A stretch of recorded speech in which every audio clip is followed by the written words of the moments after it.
Ahli Parlimen Pokok Sena Datuk Mahfuz Omar mencadangkan supaya Menteri di Jabatan Perdana Menteri Datuk Nazri Aziz mengusulkan kepada Parlimen yang akan bersidang pada 15 Jun nanti supaya memotong gaji Perdana Menteri sebanyak RM10. Hukuman itu berikutan pembohongan yang dibuat Najib apabila sebelum ini memberi keyakinan bahawa negara tidak akan terkena tempias krisis ekonomi yang sedang melanda dunia. Namun, keadaan ekonomi negara kini berada di tahap kritikal apabila Gubernur Bank Negara mengumumkan keluaran dalam negara kasar KDNK negara menguncup sebanyak 6.2% pada suku tahun pertama tahun ini. Najib juga telah mengakui KDNK negara akan mengalami penguncupan sebanyak -4 hingga -5% sepanjang tahun ini. Kerajaan harus membentang kertas putih ke Parlimen.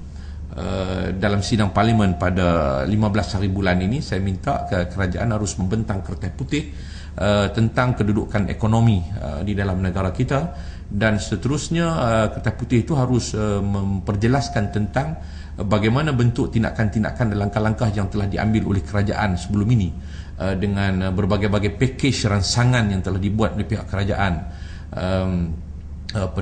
termasuk menggunakan duit EPF untuk disuntik ke dalam pasaran saham melalui value cap hampir 7-8 bilion.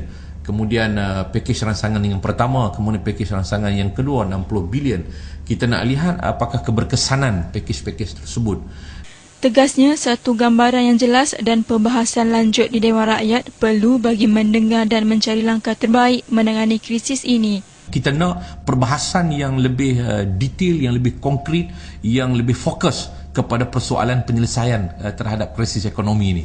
Itu maksud saya. Maknanya kena detail bagaimana keberkesanan stimulus package yang pertama, yang kedua, kemudian penggunaan EPF dalam value cap dan sebagainya.